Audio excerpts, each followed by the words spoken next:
What's up, you guys? Welcome to Don't Think, the podcast for everyone and anyone who needs a vacation from their own brain, which is me. And you guys might be thinking, what the fuck, Carla? You literally just got back from a vacation. And that's true. I was on vacation. I was in Mexico for almost 2 weeks, and I just got back Sunday. Today, when I'm recording this episode, is Wednesday. So you're probably like, you're out of touch. Come back down to earth. You just went on vacation. How could you possibly need another vacation? And here's what I'm going to tell you, okay? I had a lovely trip. I love traveling. I love going away on vacation. I love going on trips. I love everything, right? Like down to being at the airport and on the airplane. I love it all. However, every single time I go on vacation, I get smacked in the face with the reality that I cannot take a vacation from my own brain. Unless I get like belligerently drunk, which literally always backfires because then the next day you're like, oh, I want to die now. I have such bad anxiety. I can't take a break from my own brain. I can't take a vacation from my own brain. Like even when the whole point of taking a vacation, going to a resort, paying all this money to take a break from life, right? It's to get away from my day-to-day worries, to get away from like the stresses of work and life, just to relax and have fun. I'm still in my own head. If you guys listen to the first episode of this podcast, it's called Wherever I Go, There I Am. That like rang in my head the whole trip. I was like, oh, okay, clearly I haven't changed. I haven't healed. Because in that first episode, I talk about last year when I went to Miami and I was like kind of trying to run away from my problems. I traveled so much last year trying to like run away from myself and it didn't work. To be fair, this trip, I wasn't necessarily trying to run away from myself, sort of trying to run away from a problem a little bit. We'll get to that. But yeah, it's just like that, you know, the things that I feel and worry about and dream about, they don't get left at home. I'm saying dream because I know nobody cares about anyone's dreams, by the way. So like, I don't expect you guys to be interested in my dreams. I'm not going to tell you about them. When someone tells you about their dreams, I'm like, A, am I in it? And B, if not, I don't fucking care. Even if I'm in it, I don't care that much unless you're like my crush. And then I'm like, well, I'm kind of interested. I want to unpack this a little bit. I'm probably going to Google like what it means. But no, I've been having the most disturbing dreams. And I don't mean disturbing like your typical nightmare. I'm not like running from a murderer. I'm not showing up to class in high school with no pants on. I'm talking about like everything I've discussed in therapy for the past 3 years surfacing all night, every night. Like I'm waking up at a beautiful resort in Mexico, sun shining in through the balcony window, and I'm in a cold sweat because I just dreamt about my ex-best friend who I literally haven't spoken to since 2022. I'm like, what is happening? I thought we healed. I thought we moved on from this. Like I wake up and I'm like, oh, okay, I'm not over this. And I brought it with me to Mexico. Sick. This is supposed to be a vacation. But really what I need is like a vacation from my trauma. No, what I need is a vacation from my mental illness. But unfortunately, like Expedia doesn't offer that. Air Canada does not fly to that destination because it doesn't exist. So yeah, okay. Overall, it was a great trip, I will say. And also like, isn't it funny? I feel like my anxiety, depression people will get this. Like the whole trip I had anxiety, right? Like not the worst anxiety I've ever had in my life. Again, there was some drama, there was some shit. We'll get to that. But like for the most part, it was fun. But yeah, I definitely still had my like normal travel, day-to-day anxiety, staving off panic attacks, kind of, you know, on the reg. But I'll look back on it and be like, that was the best trip ever. That was so relaxing and rejuvenating. I wish I could go back. But in the moment, I was like, well, I'm just as fucking anxious and stressed out here as I am at home. It's so funny. We always have this like selective recall where you look back on something and it's like your recollection of it is more fond than you felt about it in the moment. But for the most part, though, anxiety aside, it was great. There was, I don't want to say drama, but drama. There was some drama that I couldn't really avoid. So what happened? I will give you guys like the Coles Notes version because I know you want the tea, but honestly, I hate talking about this for a number of reasons. Number one, I don't want to give it attention. Like I definitely do this thing where when I'm trying to deal with something that I don't want to deal with, I just kind of shut it out and I ignore it entirely, which, is either extremely mature, very healed of me, or incredibly childish. I'm not really sure. But like this whole situation, I just want to like put in a box and shove in the closet and not deal with it or think about it ever again. As much as I don't want to talk about it, this is my real life, right? And I started this podcast to be very real with you guys. And so my ex, who lives in the US, booked a trip to my very small hometown of Halifax, Nova Scotia. Okay, he lives in like a big city in the States. It was very obvious to me when I heard about this that he planned this trip to piss me off. Okay, there was no reason for him to come here. He has no friends here, aside from people that he met basically the one time that he came here to visit me. He has no ties here. In fact, like he had no reason to come here, to the point that even when we were dating, we would meet in other places, right? Like he had no desire to spend his time here. Also, like, isn't one of the benefits of a long distance relationship supposed to be that when you break up, you no longer have to see that person or hear about them ever again? He was like, not so fucking fast. I'm going to insert myself into your small hometown. So to me, this was like a planned and intentional punish Carla campaign, right? In our relationship, during our relationship, I would hear him say things like, I will ruin so-and-so's life. Like, nobody fucks with me. I kind of always feared that when we broke up, like, he would be spiteful. The last time I spoke to him was in June, and I made it clear I was seeing someone else. I didn't want to entertain the situation anymore. So he ended up blocking me on everything, which I was fine with, honestly, at this point. And we hadn't spoken since June. So then a month later, whatever, I hear that he's booked this trip to Halifax for a music festival.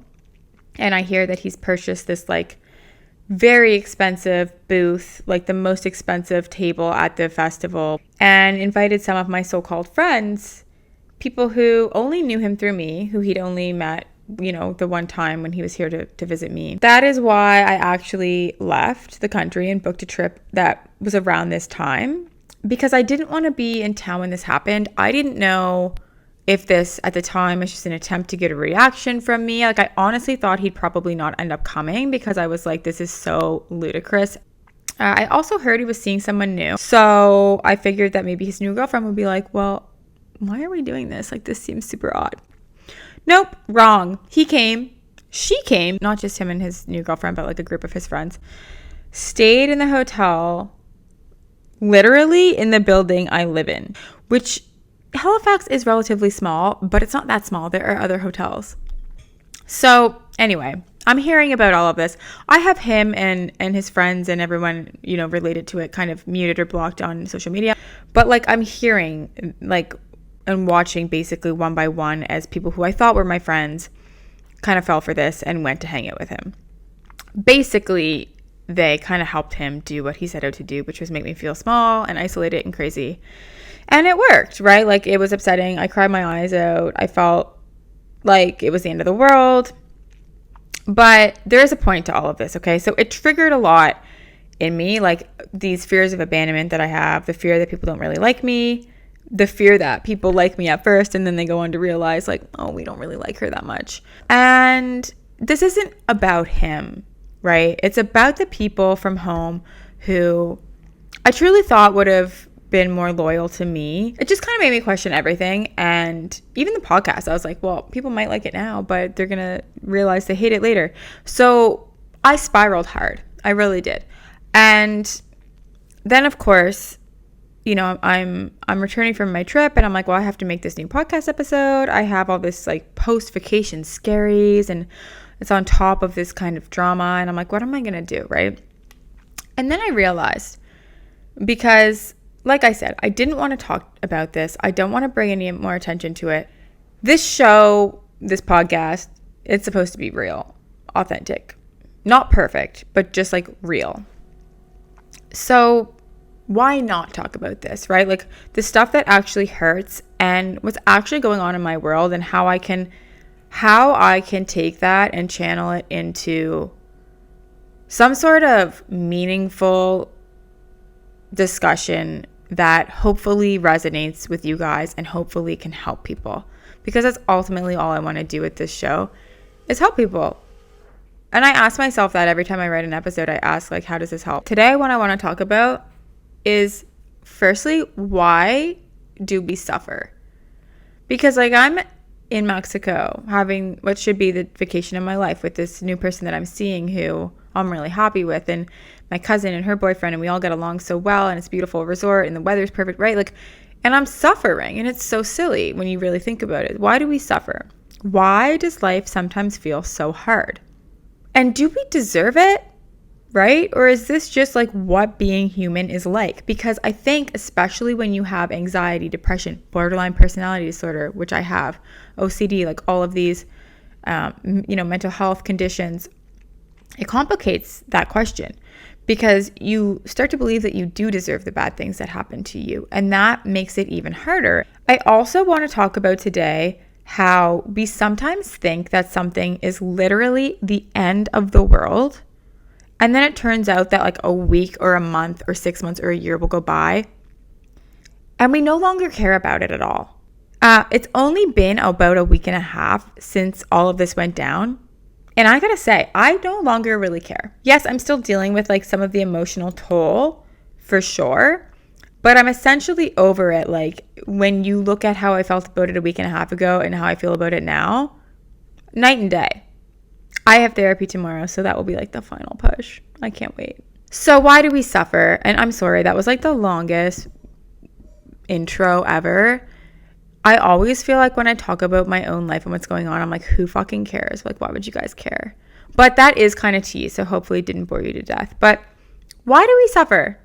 Very interesting question, and I think I have the answer, okay? I think the reason we suffer is actually really fucking simple. Are you ready for it? We suffer when there's a gap between how things are in reality and how we want things to be. I cannot name a time that I've suffered and it didn't come down to that. And there's actually like a term for this. It's called cognitive dissonance. So cognitive dissonance is the discomfort that we feel when our expectations don't match reality. And when you think about that and you say it out loud, it's like, what are we, fucking babies? Like, somebody changed my big wet diaper. Like, oh no, the fucking reality didn't line up with what I wanted. Like, why don't I go cry about it on mommy's shoulder? But it's true. Like, when reality doesn't line up with our expectations, our brain literally registers that as pain. So we're not being dramatic. Like, our brains are wired this way. There's also this like control illusion, right? Where we think we can manage everything. People, outcomes, emotions. Like, that illusion just backfires when life doesn't comply. And then we suffer even more. There's also this like negativity bias that we suffer from because the brain fixates on these perceived threats, especially social rejection. Because evolution taught us that being excluded meant danger, right? Like, thousands and thousands of years ago, if you did not fit in, that was actually a threat to your survival. Like, you needed community to survive, to have food, to have shelter. So evolution taught us this, but now it's like, oh, so-and-so didn't text me back in the group chat and I feel like I'm going to fucking die. Like, I have the same fight or flight sensation because somebody didn't like my Instagram post as I would if a bear was chasing me. And it's just not logical, but it's the way that our brains are wired. This idea of like the gap between reality and what we want reality to be being the reason that we suffer, there's so many examples of this, right? Like, it can be something so small. For example, like not getting the booth you wanted at a restaurant. You walk into the restaurant, you have this perfect idea of what your date night's going to look like. Oh, we're going to have the booth by the back corner. It's going to be so wonderful. We're going to order wine. You get there. Sorry, we only have bar seats. Okay, well, I wanted a booth, not a bar stool. First of all, I'm not a professional fucking athlete. What am I, a linebacker in the NFL? I cannot sit my body upright at a bar stool for an hour, 2 hours, make conversation as though my core strength can support my big fucking head on top of my neck at a bar stool with no back for 2 hours. It's crazy. But like something that simple, we can let it ruin our mood, right? Like, oh, I didn't get the table I wanted. And then we try to control it, right? We'll say, well, then I'm going to another restaurant. And you go to the next restaurant and they have no tables at all. They're like, we can't serve you tonight. And then you have to go back to you know what I mean? Like we let these things upset us. That's one example. Or it can be really big and serious, right? It could be as big as somebody passing away, a breakup, losing a job. Either way, it's the same equation. It's what is versus what we wish was. So for me, this Mexico suffering, which is like such an ironic statement because I fucking love Mexico, suffering there. I'm on vacation. The Mexico suffering came from wanting loyalty and wanting what I would call decency and getting the opposite. I wanted people to behave in a way that aligned with what I thought was right. They didn't. That's the gap. That's why I suffered. But that's the kicker to me. It's like, who am I to decide what's right and how people should act? Did it hurt? Yes. Am I right and they're wrong? No, not necessarily, right?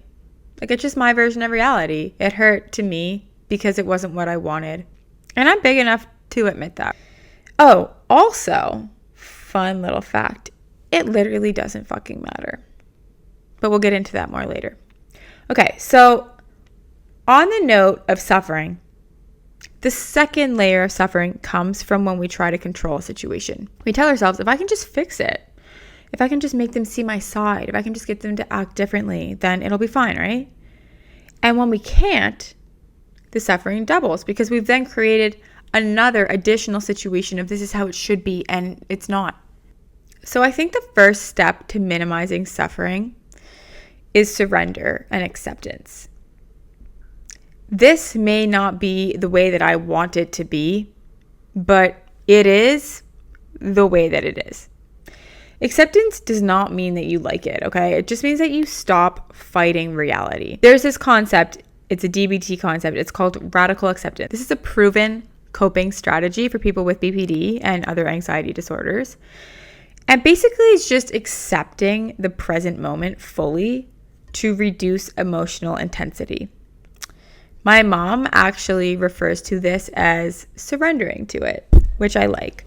And I only recently came to realize that my mom's surrendering to it idea and this whole concept of radical acceptance are actually kind of the same thing.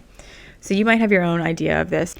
I remember in the winter last year, I was super stressed about work. I didn't have a lot of like brand deals coming up. And I was kind of like, oh my God, like what if I have to live under the bridge? I don't know what to do.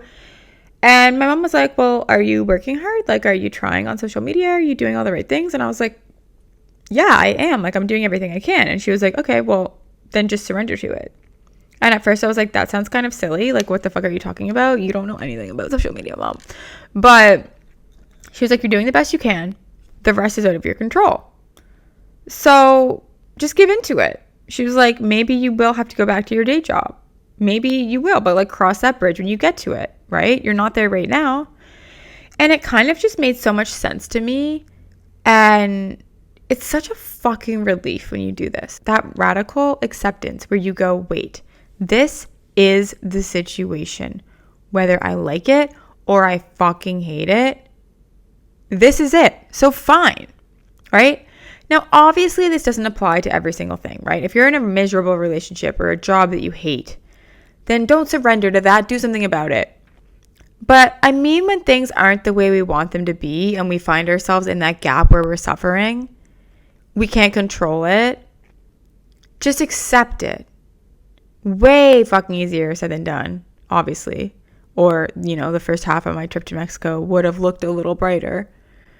But it's not something that you learn overnight. It's something you practice. Just try it. When you're stuck in traffic and you're like, holy fuck, this idiot in front of me needs to move up 3 inches. The light's about to turn green. Like, hey, there's nothing I can do about it. This is the situation. Accept it. Look at the sky. It's blue. It's beautiful. I can look at my phone and watch a couple TikToks. I'm stuck in traffic. You know what I mean? Like, just accept it.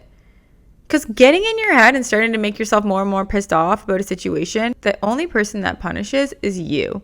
That does not punish the person sitting in front of you in traffic. He doesn't know. He doesn't know you're upset. It's like drinking poison and expecting someone else to be poisoned by it. Doesn't work. So before we get into the Don't Think deep dive of the week, which I'm very excited for, I want to touch on another thing that really kind of occurred to me over the past week, realizing that it really doesn't matter. Again, this doesn't always apply. Like if your mother dies, okay, that matters. If you have a miserable divorce and you lose custody of your children, yes, of course that matters. But a lot of the time, the things that we put ourselves through, this like miserable hell of emotion, they don't end up mattering, right? When I was crying in Mexico, I felt like the end of the world was upon me. Oh my God, I couldn't live with the reality. It's like the night before you get your period and you think the world is ending. You're hysterical. And then you wake up and you're like, oh, I got my period. You kind of chuckle. You're like, oh my God, like I'm literally fine. Nothing is wrong. That's often how it feels when we think something is like this huge deal in the moment. I thought I cared so much in Mexico when this was unfolding, right? Like I couldn't handle it emotionally. To be fair, I was also on my period. So let's just put an asterisk by that. But now I genuinely don't care. It's wild how something feels earth-shattering one week and then completely irrelevant the next. And I'm dumbing it down right now, but like maybe you're going through a breakup and in this moment you feel like you will never ever get over it. And I've been there. I swear to God, 6 months from now, you will not care anymore. Emotions distort time, right? So when we're in pain, it feels so permanent. It feels like you've never felt any other way and you'll never ever again feel good. The reality is it never is permanent. This is also why it's so important, like when you're emotional, to wait a day to react. Like you guys should do that. I'm not going to. Personally, I could never, but you guys should. No, I recognize that it's great advice. It's really hard to do, but like if you feel yourself getting really worked up by something, step away from it. Give it some time, because most of the time you come back later and you're like, I overreacted, or, you know, it's not as heated as I thought it was. So normally when we think the world is ending, it's not. And one of my friends, Dave, has this tattoo that says, life will always be beautiful again. I love this tattoo. I love this saying. I love what it means. And I've thought about it so many times. It's like pulled me out of some of my darkest moments because it's so fucking true. Even in the worst moment you've ever been in, there will always be another sunset, another laugh with your mom. And I know all of that is so fucking cliche, but it's true. So yeah, this is all to say, our emotions are little tricksters. They trick us into believing that how we feel in the moment is how we'll feel forever. I think the key is to try to remember that even when we're suffering, hey, this is temporary. I probably won't care about this in a week, a month, a year. Also, things just aren't always going to be the way I want them to be. It makes no sense that they would when you really think about it. Do you think the world revolves around you? Do I think the world revolves around me? It doesn't. So of course things aren't always going to be the way I want them to be. And it makes no sense to scratch and claw and refuse to accept that. Refusing to accept it only causes more suffering. Things aren't going my way, and that's okay. I'm just going to go lay in my couch, put some pillows and blankets in a big puddle, watch some true crime, wonder why I like the true crime so much. What does that really say about me? That's concerning. But you know what I mean? Like, it's fine. Things don't always have to go your way.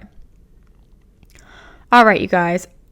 I am a little scared that this week's episode got too real, but it is scary. It's spooky season, okay? I can't make you laugh every episode. Sometimes we have to go a little bit deeper, mostly because the show is a reflection of my inner self, my inner world, and I went through some dark shit, so you guys have to go there with me.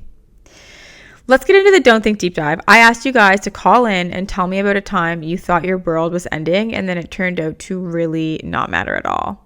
And I'm really excited about this because you guys sent me some great clips. So let's get into it. Also, you guys, my mom has been helping me as my unpaid assistant. God love her. God bless her soul. And she's organized all of my inbox. So now when you guys send me these voice notes, I have them all in these cute little folders in my inbox. And I can just go right on in and find them, which is what I'm doing right now. Okay. And she's also like listening to all of your guys' submissions for me and then marking the ones that are really interesting. So if you make it onto the show, just know that my mom considers your story juicy. Let's hear from Chelsea. Hi, Carla. I hope you're having fun in Mexico. So mine is kind of juicy and wild all at the same time. So today I was supposed to be boarding my flight with my fiance, who's no longer my fiance. I was supposed to be heading to Mexico to get married for this weekend. And in April we broke up and I caught him cheating on me. And he is now taking his current girlfriend on our trip to Mexico for our wedding. And when I first found this out, I was like beyond beside myself. I was so angry, so upset. But then I realized, why would I want to marry a man like that? That's pretty insane. So the world's not ending. And actually I'm much better off because she can have that man and I'm all set. I'm going on a different vacation instead. Oh my God. Chelsea, first of all, I love you. At first I was listening to that and I was like, my heart was breaking for you because like it sounded like your voice was cracking and I was like, oh my God, my poor girl, that's so tough. And then you start laughing by the end. You're literally like, I don't fucking care. You're chuckling. You're like shooting the shit. You're like, I'm going on my own vacation. This is exactly what I mean. Albeit, I did not expect, my mom's doing a great job vetting these voice notes because this is tea. But like, I kind of, it makes my situation sound so juvenile and silly, right? Like I'm complaining about my ex coming to town and hanging out with my friends. And then you're like, no, my fiance cheated on me and then went on our honeymoon, or no, not even honeymoon, our wedding vacation with another woman. It's like, wow. So you're proving my point. You literally can get over anything, and not only get over anything, but go forward in life to realize that the thing you thought was the end of the world was in fact not only not the end of the world, but a blessing in disguise. You don't know in those moments that you're gonna go on to literally be like, that was a blessing. That was one of the best things that's ever happened to me. And the fact that you're seeing that now is incredible. Like, you'll probably go on to find the most amazing husband, if that's what you want, ever. And you'll be like, wow, if I had ended up marrying that guy, I would have never had this life. Thank you so much for that. Let's hear from Brett. So before the pandemic, I was serving at a bar in the city that I live in. And of course, when the lockdown started, we all got laid off, which we thought was only going to be for 2 weeks. But as you know, months later, when things started to slowly open up, I saw on Instagram that the bar that I had been working at was opening. And keep in mind, I have some really good friends in upper management. And so I had no idea they were opening back up. I guess I wasn't invited. There was a few of us that weren't invited back.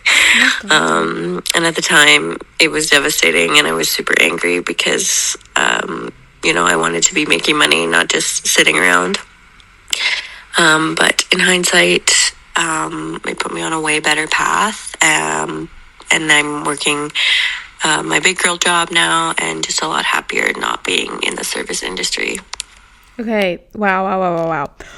I don't even know where to start because like that literally punched me in the gut personally. And you were like, oh, I was so upset because I really wanted to be working. And meanwhile, my brain was going, oh my God, I'd be so upset because I would take it as a personal attack. Like, wow, further evidence I'm not likable and lovable. Like everybody hates me. That's how I would internalize it. So that's literally what I was expecting you to say. And you were just being like a rational, normal human who was like, yeah, I wanted a job. it's just, again, it's one of those examples where, like, to me, this would have felt so devastating. Like, and because I'm so fucked up, I obviously would have taken it as a personal attack. And it's obviously, like, a lot of times these things are business decisions, right? Like, whatever, maybe you weren't pulling in as many tips as the other staff. Maybe you didn't have the flexibility to work as many hours as they did. Who knows? But obviously, you're doing just fucking fine. You're thriving. Right? It's just another example of, like, the way you wanted or expected things to go did not align with the way that they actually went. Okay. And when it happens to you, it does feel like you are the only person on Earth, on planet Earth, experiencing this. Everybody else is going out and laughing, having the time of their lives with all their friends and their boyfriends, and you're just, like, the only person suffering. And that's just not the reality. Like, hearing these voice messages from you guys is actually making me feel so much better, because it's not true. Like, everybody suffers, right? Oh, I love it. Well, I don't love it for you guys. I'm sorry that you suffered, but I love knowing I'm not alone. Let's hear from Kat. Hey, Carla. Gosh, one time that I thought my world was ending was when my ex kept going back and forth with wanting to reconcile. And I thought my life could never go on without him. 10 years later, I am living my best life with my daughter, and he is washed up, fat, ugly, and the biggest loser, and I literally dodged the biggest bullet. Hell yeah, Kat. People say everything happens for a reason, right? And I don't necessarily agree with that, but I think everything happens, and then if you want to, you can find a reason. And that is what this is all about. Like, we go through these experiences that we consider to be so heartbreaking or earth-shattering or devastating. We suffer, we scratch and we claw. And then later on, we look back and we go, oh my God, like, none of that mattered. Now, if you wanted to, you could find a way to think that it still mattered. But instead, you've very obviously found a way to believe, and rightfully so, that it doesn't. You have a beautiful daughter. You're happy. You can see that the person he is now is not somebody you would have wanted to be with. Fantastic. Amazing. It doesn't even matter. Thank you so much for you guys' listener submissions. There are a few more that I would love to get to, but unfortunately I don't have time for today. I just want to say in closing, if you're in one of these moments right now where everything feels like it's falling apart, holy fuck, you guys, just remember, you've thought that before, you'll think it again. You were wrong and you'll be wrong again. The world does not end. The drama passes. Life will always be beautiful again. I can tell you, just even like sitting here going through this episode and sharing this with you guys has been super therapeutic for me. So thank you so much. I love you all. And please follow me on Instagram so that you can submit your stories, your questions, whatever, for the Don't Think Deep Dive for next week's episode.